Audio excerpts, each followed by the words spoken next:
শুধু গীতা গীতা করে গেল, আমি তো ওকে পেলামই না। তাহলে আমি সংসারটা কোত্থেকে করব বলুন, উত্তর দিন। একটা না, এই গীতা, এই গীতার জন্য এই সংসারটা নষ্ট হলো, এই পরিবারটা নষ্ট হলো, আর আমার জীবনটাও নষ্ট হয়ে গেল।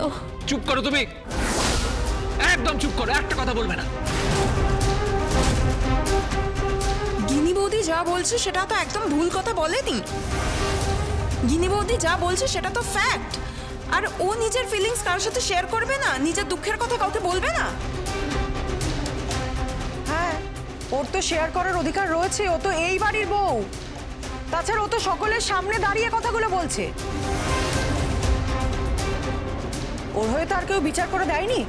তাছাড়া সাত্বিকের সঙ্গে তো ওর কোনো সম্পর্কই নেই এখন। দোহাই তোমাদের, দোহাই তোমাদের, প্লিজ প্লিজ তোমরা এবার একটু চুপ করো প্লিজ। আচ্ছা জেঠু, তুমি কি সত্যি সত্যি গীতা বৌদিকে বাড়ি থেকে বের করে দেবে? তুমি গীতা বৌদিকে বাড়ি থেকে চলে যেতে বলবে? জেঠু, ভাই আর গীতা বৌদির সম্পর্কটা তুমি আইনিভাবে ভেঙে দেবে? হ্যাঁ, আমার সঙ্গে, আমার পাশে কাব্যা আছে, আমার কাব্যার সঙ্গে কথা হয়েছে। কি বলছো কি তুমি জেঠু? তুমি এসব কথা বলছো? তুমি যে যে গীতা বৌদিকে চোখে হারাতে এত ভালোবাসতে। থাক থাক থাক থাক, পুরনো কথা বলবে না, পুরনো কাসুন্দি ঘাটবে না। তোমরা কেউ জানো না যে নদীর বিয়েতে কত বড় সিন ক্রিয়েট হয়েছে? জানি, কি সিন ক্রিয়েট হয়েছে সব জানি। তো জানিস তো, বল বল যে গীতা কেন ওখানে উপস্থিত হয়েছিল, কেন নদীর বিয়েটা ভেঙে গেল? কি লিখছে দেখেছিস সোশ্যাল মিডিয়া? এত বড় একটা কেস, একটা শিশুর অপহরণ এবং তার মৃত্যুকে ঘিরে আমাদের পরিবারটা ধ্বংস হয়ে গেল। গীতা শুধুমাত্র এই কেসটা লড়তে গিয়ে অন্য একজন পুরুষের সঙ্গে জড়িয়ে পড়ে। ব্যাস বর্দা, প্লিজ চুপ করো। আর নয়, আমরা এই অগ্নিজিৎ মুখার্জিকে চিনি না। আমরা সেই অগ্নিজিৎ মুখার্জিকে চিনি যিনি এই পরিবারের কর্তা, যে এক চোখমি করে ভুল সিদ্ধান্ত নিয়ে পরিবারটাকে ধ্বংস করছে, বিপদ ডেকে আনছে। এইরকম অগ্নিজিৎ মুখার্জিকে আমরা চিনি না। আসলে দাদার প্রবলেম হচ্ছে, কেসটা হেরে যাওয়ার জন্য ভয় পাচ্ছেন, তাই না দাদা? রাকা, হ্যাঁ আমিও সেটাই ভাবছি। তাই বোধহয় পাপা সেটা মেনে নিতে পারছে না, ইগোতে লাগছে। কি করছেন আপনি? ওকে মারছেন কেন? ওকে মারাই উচিত। এইটুকু একটা মেয়ে পাকা পাকা কথা বলছে, তুমি তোমার বাবার ইগো নিয়ে কথা বলছো? হ্যাঁ বাবা, আমি আপনাকে বলছি, আপনি যেটা করেছেন একদম ঠিক করেছেন, বেশ করেছেন। আপনি আমাকে বলুন কোর্টের ডেট কবে? সেই দিনই সমস্ত ঝামেলা আপনি চুকিয়ে দিন। গীতাকে এই বাড়ি থেকে একদম বার করে দিন।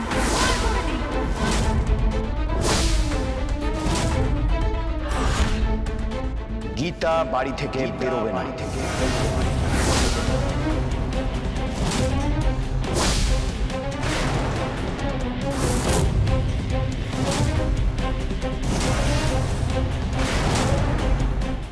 যতক্ষণ না প্রমাণ হচ্ছে গীতা আমাকে ভালোবাসে না, ও অন্য পুরুষের প্রতি আসক্ত, ও এই বাড়িতেই থাকবে।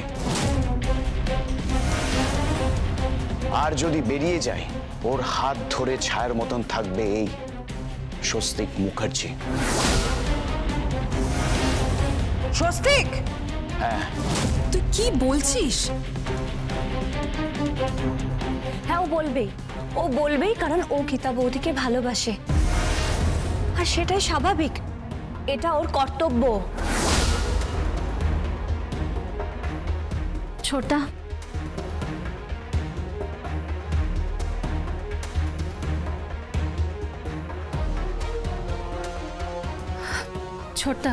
ছোটদা প্লিজ, তুই গীতা বৌদিকে ছাড়িস না। গীতা বৌদি বড় ভালো মেয়ে, আর তুই ওর জায়গায় এখানে কাউকে আসতে দিস না। এক মিনিট আমার সন্তানের প্রতি আমার পূর্ণ বিশ্বাস আছে যে আমার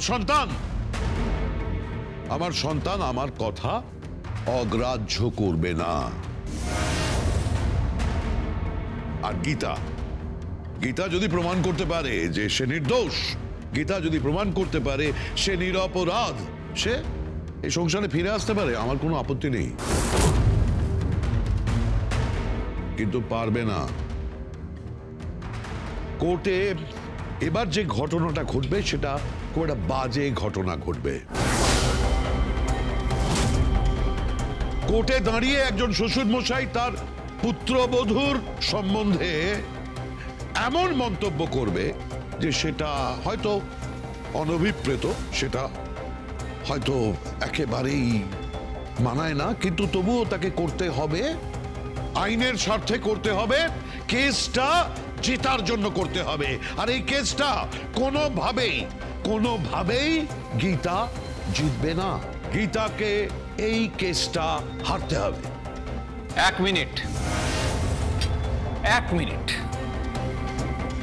গীতা এই কেসটা হারবে না, তুমি হারবে। তার কারণ এই কেসটা গীতার কাছে জীবন মরণের প্রশ্ন। আর এই কেসটা আমার কাছে মান সম্মানের প্রশ্ন। এটার সঙ্গে আমার মান সম্মান জড়িয়ে আছে, কতটা মাথায় রাখিস। জানো তো বড়দা, জঙ্গলে সিংহ যখন হরিণকে তাড়া করে না, তখন সিংহর থেকেও হরিণ অনেক আগে দৌড়য়, জোরে দৌড়য়। মানে সিংহ দৌড়ায় খিদের জ্বালায় হরিণের পেছনে, আর হরিণ দৌড়ায় প্রাণ বাঁচাতে। তার মানে খিদের থেকে প্রাণের দাম অনেক বেশি। অ্যাডভোকেট অগ্নিজিৎ মুখার্জির ইগোর থেকে অনেক বেশি দামি একজন নারীর, একজন গৃহবধূর সম্মান। তাই গীতা জিতবে, আর আমি গীতার পক্ষে আছি। আমিও। বাবা,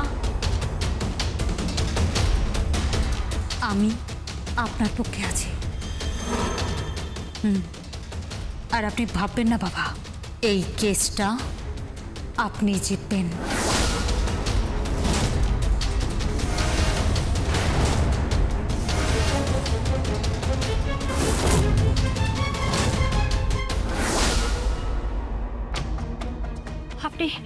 আপনি কি বলছেন ডক্টর?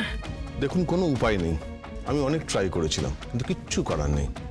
বেসিক্যালি বাচ্চাটা মেডিকেলি ফিট, ওকে হসপিটাল কর্তৃপক্ষ অ্যালাউ করছে না।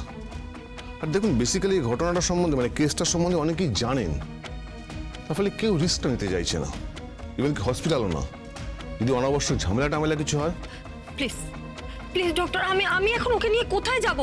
যখন ইচ্ছে বাচ্চাটার উপর আক্রমণ হতে পারে। আপনি প্লিজ। কিচ্ছু করার নেই। I am extremely sorry. আমার যা যা করার আমি করেছি। প্লিজ, বিং এ ডক্টর, আমি হসপিটাল রুলস অ্যান্ড রেগুলেশন ভাঙতে পারি না। বাচ্চাটা মেডিকেলি ফিট, আপনি ওকে প্লিজ নিয়ে যান।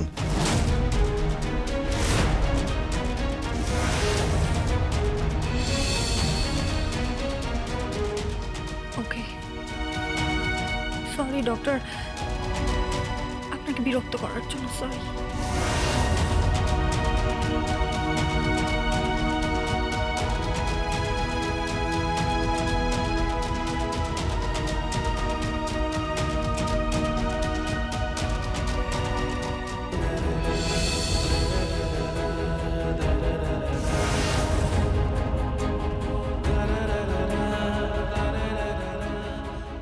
তোমারও কেউ নেই,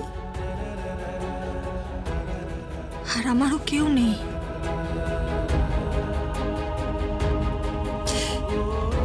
চলো আমরা সঙ্গী হয়ে যাই। Okay friends.